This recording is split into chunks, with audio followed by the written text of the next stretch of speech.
कधी कधी कोणाला भास व्हायचा की त्याने वाघाला पाहिले, पण इतर लोक तिथे पोहोचेपर्यंत सर्व काही पुन्हा रिकामे असायचे. हा वाघ फक्त ताकदवान नव्हता तर अत्यंत चालाक होता. तो वाऱ्याच्या विरुद्ध दिशेने चालत होता, म्हणजे त्याचा वास कुणापर्यंतही पोहोचू नये. चालण्यापेक्षा तो थांबून थांबून पुढे जात होता, म्हणजे पायाच्या खुणा कमी उमटतील. आणि सर्वात मोठी गोष्ट, तो प्रत्येक माणसाची चाल आता समजू लागला होता. जिथे शिकारी जात तिथे तो नसायचा, आणि जिथे तो असायचा तिथे शिकारी नसायचे.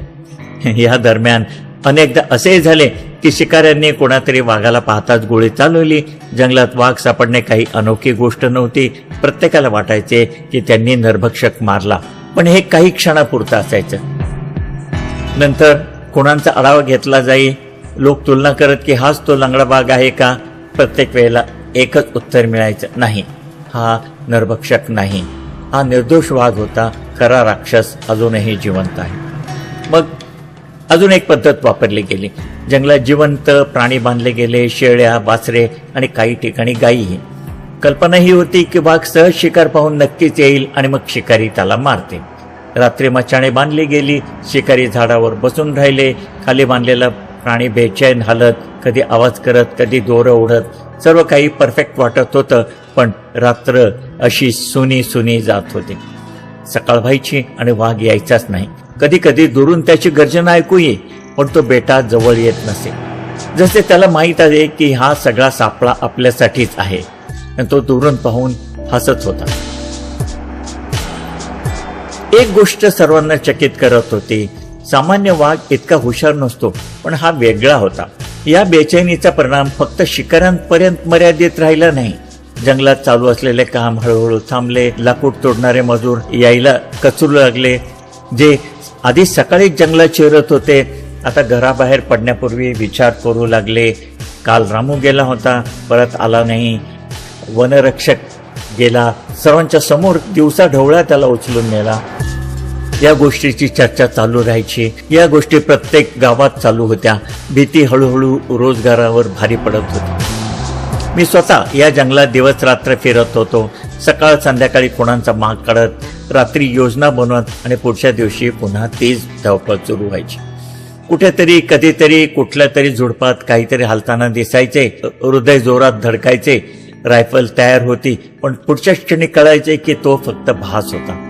कधी मातीवर अर्धवट पायाच्या खुणा मिळत. मी त्याचा माग काढत, पण काही अंतरावर जाऊन त्या नाहीशा होत.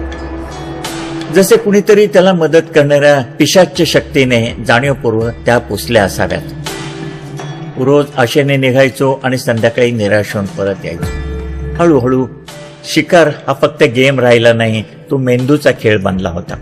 वाघ सर्वांच्या मेंदूशी खेळत होता. कधी दूर गरजून आपली उपस्थिती जाणून देत होता, मग नाहीसा होत होता.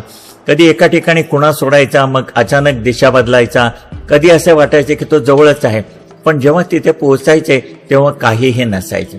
दिवस आठवड्यात बदलू लागले आणि आठवड्यांबरोबर महिने तशा आशा धुसर होऊ लागल्या. शिकारी थकू लागले. गावकरी हार मानू लागले. काही लोक म्हणू लागले की सोडून द्या, हा सापडणार नाही. काहींनी म्हटले की तो जंगलाचा बादशाह आहे, त्याला कोणीही मारू शकत नाही. या गोष्टी फक्त शब्द नव्हत्या, तर ते त्यांच्या भीतीचं प्रकटीकरण होतं. पण जंगलाची कथा इथेच संपत नाही. जेव्हा सर्व काही निष्फळ वाटू लागते, तेव्हा कथेत एक नवे वळण येते. आणि इथेही तसेच झाले. बेतूलच्या जंगलात दीर्घ अपयशानंतर एक विचित्र निराशा सर्वांवर पसरली होती. दिवसभराची धावपळ, रात्रभराची वाट पाहणे आणि प्रत्येक सकाळी एक नवीन अपयश. हा सिलसिला थांबायचे नाव घेत नव्हता. पण या थकावटीखाली आणखी एक गोष्ट जिवंत होती, आणि ती जिद्द. ही गोष्ट आता पूर्णपणे स्पष्ट झाली होती की हा लंगडा नरभक्षक वाघ सामान्य मार्गाने पकडता येणार नाही. न हकारा काम आला, न बेट काम आले, न अंदाज. तो प्रत्येक वेळी शिकाऱ्यापेक्षा एक पाऊल पुढे असायचा. याचा अर्थ फक्त एकच गोष्टी होती, त्याला मारण्यासाठी काहीतरी वेगळा विचार करावा लागणार होता. मी आणि माझा साथीदार दीक्षित त्या दिवशी जंगलाच्या काठावर बसून संपूर्ण परिस्थितीचा आढावा घेत होतो. प्रत्येक हल्ल्याचा पॅटर्न लक्षात ठेवला जात होता. कधी हल्ला झाला, कुठे झाला, कोणावर झाला, आणि कसा झाला. एक गोष्ट सर्वात सामान्य होती, वाघ नेहमीच संधी पाहून हल्ला करत होता आणि माणसांना लक्ष बनवत होता. हा कोणता योगायोग नव्हता, हे त्याची बुद्धिमत्ता होती. मी काही वेळ शांत राहिलो. मग मेंदूत एक विचार आला. सुरुवातीला थोडा विचित्र वाटला, पण जितका विचार केला तितका तो योग्य वाटू लागला. जंगलचा एक नियम आहे, प्रजोत्पादनाच्या हंगामात वाघ आपल्या प्रदेशात आवाजांनी एकमेकांना बोलवतात. जर एखाद्या नर बघायला वाटले की आजूबाजूला कोणती मादी आहे तर ती शोधायला तो नक्कीच येतो. ही पूर्णतः नैसर्गिक बाब आहे आणि त्या ऋतुचक्रात कुठलाही बदल होत नसतो. मी दीक्षितकडे पाहिले आणि म्हटले, जर आपण त्याला शिकारीने बोलू शकत नाही तर कदाचित त्याला वाघीण बोलू शकते. दीक्षितने प्रथम माझ्याकडे आश्चर्याने पाहिले. मग हळूहळू त्याच्या डोक्यात प्रकाश पडला. म्हणजे कुणीतरी माणसाने वाघिणीचा आवाज काढायचा. मी हो म्हणून मान हलवली. केनेथ अँडरसन बऱ्याच वेळेला या गोष्टीचा अवलंब करत असत. हे धोकादायक होते, खूप धोकादायक, पण कदाचित हा एकमेव आणि शेवटचा मार्ग होता. पण असा हा वाघिणीचा आवाज काढणार कोण? नशिबाने आम्हाला असा एक माणूस मिळाला जो या योजनेचा सर्वात महत्वाचा दुवा बनू शकला. तो होता भिलू, एक गावचा माणूस ज्याचा भाऊ अलीकडेच याच नरभक्षकाचा शिकार झाला होता. त्याच्या डोळ्यात अश्रू होते, पण त्या अश्रूच्या मागे एक जळती सुडाची भावनाही होती, बदल्याची आग होती. जेव्हा त्याने आमची योजना ऐकली तेव्हा विचार न करता तो तयार झाला. तो म्हणाला, मी आवाज काढेन. त्याने म्हटले, फक्त तुम्ही त्या राक्षसाचा खात्मा करा. त्याच्या आवाजात भीती कमी आणि दुःख जास्त होते आणि कधी कधी दुःख एक मोठं बळ देते. पुढच्या सकाळी आम्ही तिघे त्या ठिकाणी पोचलो जिथे अलीकडेच हल्ला झाला होता. हे ठिकाण दाट जंगलात होते. हे परफेक्ट ठिकाण होते. वाघ नक्कीच जवळपास लपून बसलेला असणार. आम्ही लवकरात लवकर आपली जागा घेतली. मी आणि दीक्षित वेगवेगळ्या झाडांवर चढलो. दोघांच्याही हातात रायफल तयार होती. खाली जमिनीवर एक दाट झुडपामागे भिलू लपला. आता सर्व काही त्याच्यावर अवलंबून होते. सर्व भिस्त त्याच्यावर होते. जंगल पूर्ण शांत होते. न कोणी पक्षी न कोणी प्राणी. जसं सर्वांना माहीत असं की आज काहीतरी होणार आहे. मी हाताने इशारा करून भिलूला सिग्नल दिला. काही क्षण तो शांत राहिला. त्याने छातीत हवा भरून घेतली, आपले श्वास सांभाळले, दोन्ही हाताचा तोंडाभोवती कप केला आणि एक विचित्र आवाज काढला. पण त्यात एक आकर्षण होते. एक हाक होती, एक वाघिणीची साद होती. Mating call. आवाज जंगलात गुंजला. मग शांतता. पुन्हा आवाज. मग वाट पाहणे. काही क्षण असेच गेले. 2-3 वेळा त्याने आवाज टाकला.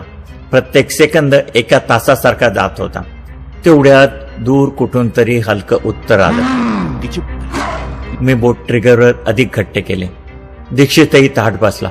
बिलूने पुन्हा आवाज काढला. यावेळी थोडे जोराने आणि आधीपेक्षा जवळून उत्तर आलं. आता एक विचित्र सिलसिला सुरू झाला होता. बिलू आवाज काढत होता, वाघ उत्तर देत होता आणि प्रत्येक वेळे उत्तर जवळ जवळ येत होते. माझे हृदय धडकत होते. प्रत्येक आवाजाबरोबर वाटायचे की आता वाघ काही अंतरावर आहे. झुडपाच्या मागे हलकी हालचाल झाली. मग सर्व शांत. मग आणखी एक गर्जना. यावेळी इतकी जवळ आली की माझे श्वास थांबले. आता आम्ही पूर्ण सावध झालो होतो. रायफलचे निशाण त्या दिशेने होते जिथून आवाज येत होता. दीक्षितही पूर्णपणे तयार झाला. भिलूने आवाज काढणं बंद केलं. आता गरज नव्हती. शिकार सापळ्यात सापडली होती. फक्त तो समोर येण्याची वाट पाहायची होती. त्याच क्षणी जंगल सुद्धा स्तब्ध झाले. हवा सुद्धा थांबली. पाने हलणे बंद झाले. सर्व काही स्थिर झाले. पण झुडपातून काहीतरी हलले. एक आकृती पुढे आली आणि प्रथमच तो समोर आला. हाच तो क्षण होता जिथे आम्ही इतक्या मुश्किलीने पोचलो होतो. इतक्या दिवसाची मेहनत, इतकी अपयशे, इतकी भीती, सर्व काही या क्षणात समावले होते. जर ही योजना पत्ते झाली तर भीतीचा सिलसिला इथेच संपणार होता आणि अपयशी झालो तर मात्र पुढचा काळ कठीण येणार होता. आता सर्व काही एका सेकंदाच्या निर्णयावर होते. मोक्याचा क्षण आला होता जिची वाट आम्ही इतके दिवस पाहत होतो. पण जेव्हा तो क्षण खरोखर प्रत्यक्ष समोर येतो तेव्हा ऐन मोक्याच्या क्षणी भीतीचा पगडा, आणि तो पगडा हातून काहीही घडू शकतो, खेळ बिघडवू शकतो. झाडाच्या उंचीवर बसलेला मी आपली रायफल घट्ट धरून होतो.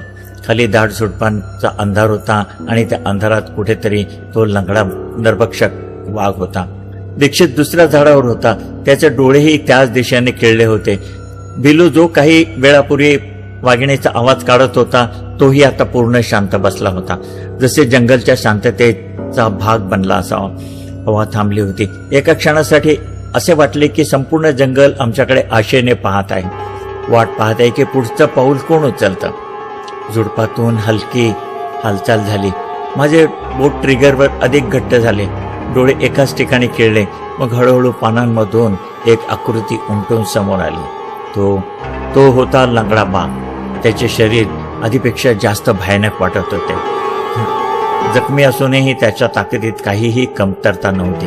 त्याचे डोळे थेट त्या ठिकाणी खिळले होते जिथून काही वेळापूर्वी वाघिणीचा आवाज आला होता. त्याच्या चालीत हलका लंगडेपणा स्पष्ट जाणवत होता, पण त्या लंगडेपणाने त्याला कमकुवत नाही तर अधिक धोकादायक बनवले होते. तो थांबला. डोके वर केले. त्याने हवा सुंगली, जसे तो खात्री करत असावा की सर्व ठीक आहे. पण त्याला काय माहीत होते की मृत्यू त्याच्यावर नजर ठेवून बसला होता. तो आपली कामेच्छा पूर्ण करायला आला होता.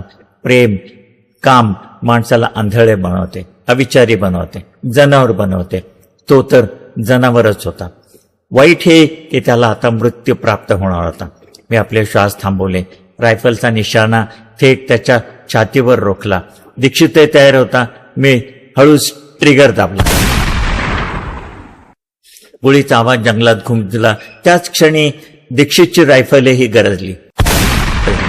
2 गोळ्या एकत्र एकाच वेळी चालल्या, पण दोन्ही नेम चुकले. वाघाने शेवटच्या क्षणी आपली जागा बदलली असावी, हालचाल केली असावी. जे काही झालं ते झालं. एक गोष्ट निश्चित होती, आम्ही सर्वात मोठी संधी गमावली होती. आणि आता वाघाला सर्व काही समजले होते.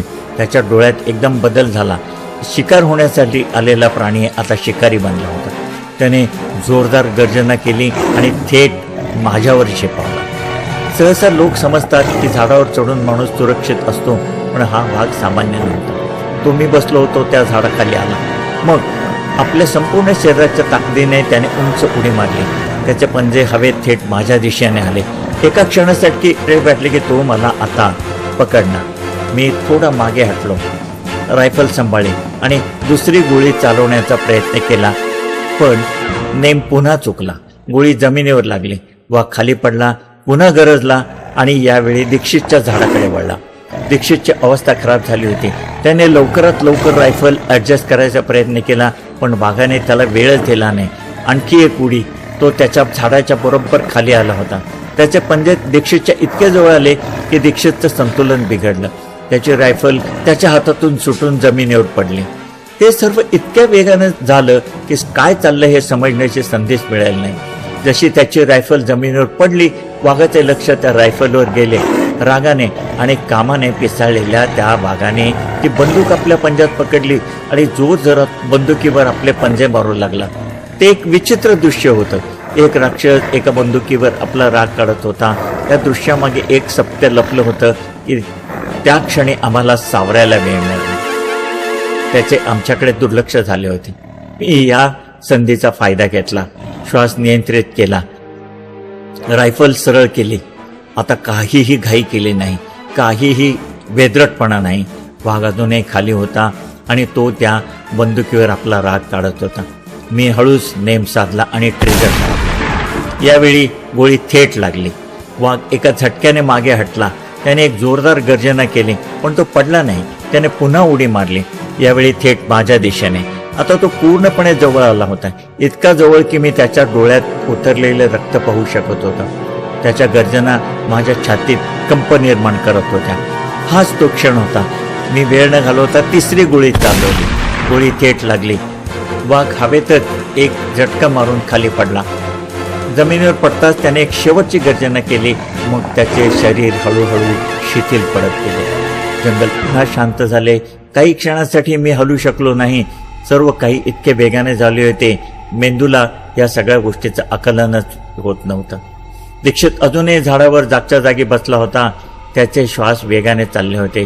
खाली जमिनीवर पडलेला वाघ अचेतन झाला होता. मी हळूहळू खाली पाहिले, मग आजूबाजूला कुठेही हालचाल नव्हती. काही मिनिटांनी मी झाडावरून खाली उतरलो. पाय जमिनीवर उतरताच पायातले त्राण गेले असं वाटत होतं. दीक्षितची बंदूक तुटली होती, पण त्याच बंदुकीने आमचा जीव वाचवला होता. झाडाखाली जमिनीवर पडलेले त्याचे शरीर आता पूर्णपणे निश्चेष्ट होते.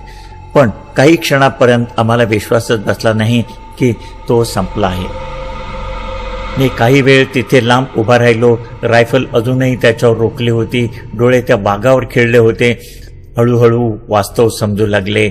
वाघ संपला होता. जेव्हा मृत्यू इतक्या जवळून जातो तेव्हा माणसाला आपल्या जीवनाची जाणीव नव्याने होते. अजून काही वेळापूर्वी प्रत्येक सेकंद एक परीक्षा होती, प्रत्येक श्वास एक युद्ध, आणि आता सर्व काही संपलेलं होतं. मी खोल श्वास घेतला. धडधडत्या हृदयावर नियंत्रण आणले, पण शरीर अजूनही थकले होते. तो थकवा फक्त शारीरिक नव्हता, तो थकवा तर मेंदू आणि आत्म्यालाही जाणवत होता. दीक्षित अजूनही झाडावर होता. तो खाली उतरायला घाबरत होता. मेला? त्याने मला खाली झुकून खुणेंदेच विचारलं. काही क्षण वाघाकडे पाहिलं, मग हळूहळू मान हलवली. हो, यावेळी खरोखरच तो मेला होता. दीक्षितने सुटकेचा निश्वास सोडला. इतक्या दिवसाचे ओझे एका क्षणात हलके झाले असं. दीक्षितला खाली उतरायला थोडा वेळ लागला. त्याची अवस्था माझ्यापेक्षाही जास्त खराब होती. त्याचे हात अजूनही कापत होते आणि चेहऱ्यावर पांढऱ्या पडलेल्या रेषा स्पष्ट दिसत होत्या. मी त्याच्याजवळ गेलो, त्याचा हात पकडला आणि हळूहळू त्याला खाली उतरायला मदत केली. तेव्हा जेव्हा तो जमिनीवर आला तेव्हा तो काही क्षणासाठी सरळ उभाही राहू शकत नव्हता. तो खूप जवळ आला होता माझ्या, त्याने हलक्या आवाजात म्हटले. मी हलकेसे हसून उत्तर दिले. आम्ही दोघे हळूहळू वाघाजवळ गेलो. प्रत्येक पाऊल सांभाळून टाकत होतं. कधी कधी जखमी वाघ शेवटच्या क्षणीही हल्ला करू शकतो. मी अगदी त्याच्या जवळ पोचलो. रायफल तयार स्थितीत होते. मी त्याच्या डोळ्यात पाहिले. काहीही हालचाल जाणवली नाही. त्याचे श्वास थांबले होते. त्याचे शरीर पूर्णपणे शिथिल पडले होते. तो हाच नरभक्षक होता. त्याच्या पुढच्या पायावर जुनी जखम स्पष्ट दिसत होती. तीच गोळीची खूण जी अब्दुलने चालवली होती. सर्व काही जुळत होते. नरभक्षक मारला गेला होता. माझे लक्ष जमिनीवर पडलेल्या दीक्षितच्या बंदुकीकडे गेलं. ती तुटली होती. नरभक्षकाने दस्त्याचा भाग चावून तोडला होता. नळी बाकडी तिकडे झाली होती. मी ती उचलली. विचार केला, जर ही बंदूक आज नसती तर वाघाचे लक्ष आम्हीच बनलो असतो आणि मग कदाचित तो थेट आमच्यावर हल्ला करता झाला असता. अनेकदा जी गोष्ट आपल्याला नुकसान वाटते तीच आपल्यासाठी फायदेशीर असते. आणि जर बिलूने वाघिणीचा आवाज योग्य रीतीने काढला नसता तर ही योजना अपयशी झाली असते. तोपर्यंत भिलूही आपल्या जागेवरून बाहेर आला होता. त्याचा चेहरा अजूनही तणावाने भरलेला होता, पण डोळ्यात एक वेगळी चमक होती. तो हळूहळू वाघाजवळ आला. काही क्षण त्याला पाहत राहिला. मग त्याच्या डोळ्यात अश्रू आले. हाच तो, त्याने म्हटले. त्याच्यासाठी ही फक्त शिकार नव्हती, हा एक बदला होता. त्याच्या भावाच्या मृत्यूचा बदला. आणि आज तो पूर्ण झाला होता.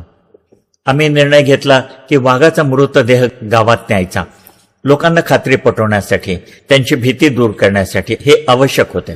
एक बैलगाडी बोलवली गेली. मोठ्या कष्टाने वाघ त्यावर ठेवला गेला. त्याचे शरीर इतके जड होते की 7-8 माणसे मिळून त्याला उचलावे लागले. बैलगाडी चालू झाली तेव्हा वाटले की ही कथा आपल्या शेवटच्या वळणावर आहे. जेव्हा आम्ही वाघाचा मृतदेह बैलगाडीवर ठेवून गावाकडे नेत होतो तोपर्यंत बातमी वाऱ्यासारखी पसरली होती. बेतूलच्या आजूबाजूची गावे, छोट्या वस्त्या, जंगलच्या काठावर राहणारे लोक, सर्वांनाच ते समजले होते. प्रत्येकाला फक्त एकच गोष्ट ऐकायची होती, लंगडा नरभक्षक मेला आहे. त्याला डोळे भरून पाहायचे होते. रस्त्यात पहिले गाव आले तेव्हा लोक प्रथम दूर उभे राहून पाहत होते. त्यांच्या चेहऱ्यात अजूनही भीती होती. त्यांना विश्वासच बसत नव्हता. त्यांचे लक्ष बैलगाडीवर गेले आणि त्यांनी आपल्या डोळ्यांनी वाघाचे निश्चेष्ट शरीर पाहिले. आधी आम्ही वाघाचा मृतदेह उपविभागीय अधिकाऱ्याच्या बंगल्यावर नेला. तोच बंगला जिथून ही कथा सुरू झाली होती, जिथे अब्दुलने आपला जीव दिला होता, जिथून भीतीचा सिलसिला संपूर्ण प्रदेशभर पसरला होता. मिस्टर राव आणि त्याचं कुटुंब बाहेर आले. त्यांनी वाघाला पाहिले, आम्हाला शाबासकी दिली, धन्यवाद दिला. मेलेल्या वाघाची मिरवणूक बेतूलच्या गल्ल्यातून गेली. लोक आनंदाने टाळ्या वाजवत होते. प्रत्येकाच्या चेहऱ्यावर आनंद होता. पण या गर्दीत 2 चेहरे असे होते जे या आनंदाचा भाग होऊनही त्याला अनुभवू शकत नव्हते. ते होते अब्दुलचे वृद्ध आई वडील.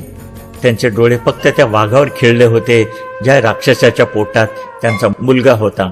त्याने त्यांच्या मुलाला त्यांच्यापासून हिरावून नेलं होतं. त्यांच्या डोळ्यात अश्रू होतं, पण हे अश्रू फक्त दुःखाचे नव्हते तर गहिवराचे होते. मला आठवले की सरकारने 500 रुपयाचे बक्षीस ठेवले होते. ते पैसे आता माझे होते. मी हळूहळू त्या वृद्ध आई वडिलांजवळ गेलो. त्यांच्या समोर थांबून काही क्षण शांत उभा राहिलो. मग मी आपल्या खिशातून 500 रुपये काढले आणि ते त्यांच्या हातात ठेवले. हे अब्दुलसाठी, मी हलक्या आवाजात म्हटले. प्रथम त्यांनी नकार दिला, पण मी आग्रह केल्यावर त्यांनी ते बक्षीस ठेवून घेतले. त्यांचे आशीर्वाद घेऊन मी परतलो. तर मित्रहो, अशा प्रकारे या थरारक गोष्टीचा शेवट झाला. जर ही तुम्हाला आवडली असेल, व्हिडिओला लाईक करा, चॅनलला सबस्क्राईब करा, बेल आयकॉन नक्की दाबा आणि अशाच अद्भुत गोष्टींसाठी तयार रहा.